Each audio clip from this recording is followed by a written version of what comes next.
20 अक्टूबर दिन रविवार को महिलाओं का सबसे बड़ा त्योहार करवा चौथ, जिसकी वो साल भर प्रतीक्षा करती हैं। और करवा चौथ के दिन दिन भर निर्जल व्रत रखकर शाम को चंद्रदेव का दर्शन करती हैं, उनकी पूजा करती हैं, साथ ही अपने पति का भी पूजन करती हैं और चंद्रमा को अर्घ्य दे के अपना व्रत समाप्त करती हैं।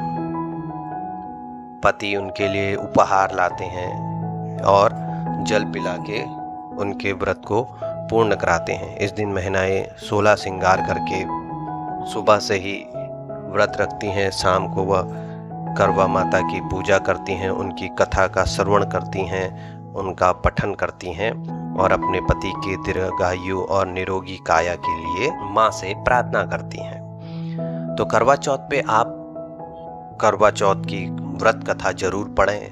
यदि पढ़ने में असमर्थ हैं तो श्रवण करें। जितना भी आप अधिक श्रवण करते हैं तो आपके मन की श्रद्धा माँ के लिए उतना अधिक बढ़ती है और अपने पति के लिए आप उतनी अधिक माँ से मन्नत मांगती हैं। तो आइए इस वीडियो में सुनते हैं करवा चौथ व्रत की कथा।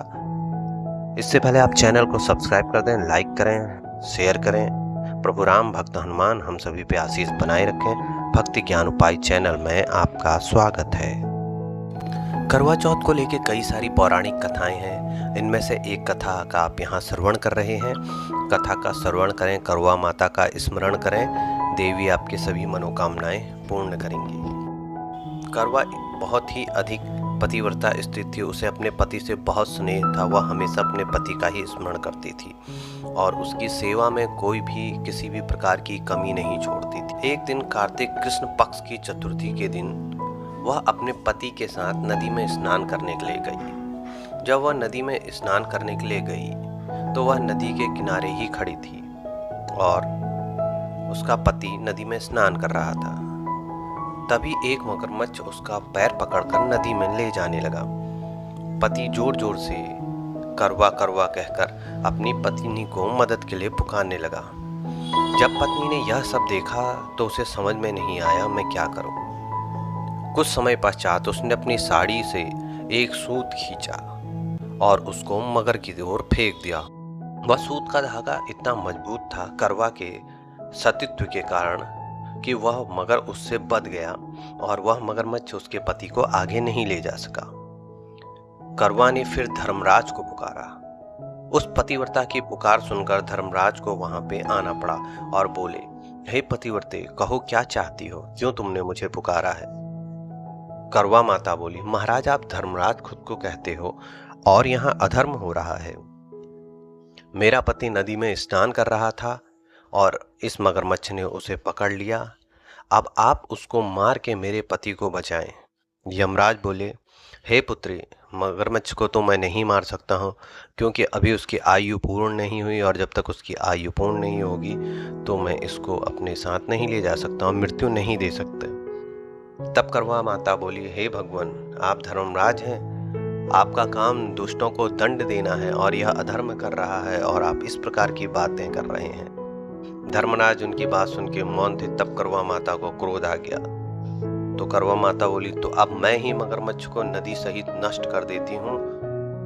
यमराज ने जब करवा माँ को गुस्से में देखा तो कहा, ऐसा मत करिए पतिव्रते, नदी के नष्ट होने से तो सभी प्राणी दुखी हो जाएंगे। मगर के साथ कई ऐसे प्राणी हैं, वे सब भी मृत्यु को प्राप्त हो जाएंगे। नदी का जल समाप्त होने से वन पे भी आपका प्रभाव पड़ेगा। तब करवा माता ने कहा, तो आप ही कुछ करें यमराज जी। ऐसा कर उन्होंने उसके पति को छुड़ाकर मगर को सीधा यमपुरी भेज दिया और कहा, देवी, आज कार्तिक के कृष्ण पक्ष की चतुर्थी है, श्री गणेश जी की पूजा का दिन है। तुम्हारे करवा नाम से यह गणेश चतुर्थी प्रसिद्ध होगी। इस दिन जो सुहागिनें अपने पति के दीर्घायु के लिए चंद्रोदय होने पर उनको अर्घ्य दे के पूजा करेंगी, उनके इस व्रत के प्रभाव से सभी मनोकामनाएं पूर्ण हो जाएंगी और जो इस कथा का श्रवण करेगा, पठन करेगा, वह अपनी मनवांछित फल प्राप्त करेगा। आज तुम्हारा पतिव्रत धर्म भी धन्य हो गया जो तुमने अपने पति के प्राण बचाए। उसी समय से यह करवा चौथ व्रत पतिव्रताओं में प्रसिद्ध हुआ। और हे चौथ माता, जैसा पुण्य फल पतिव्रता करवा को आपने अपनी कृपा से प्रदान किया, उसी तरह समस्त पतिव्रताओं को जो आपकी व्रत उपवास करती हैं, करवा चौथ व्रत का पठन करती हैं, करवा चौथ व्रत को सुनती हैं, उनके पतियों को दीर्घायु एवं सुख की प्राप्ति कराएं। वीडियो को समाप्त करता हूँ। धन्यवाद। जय श्री राम।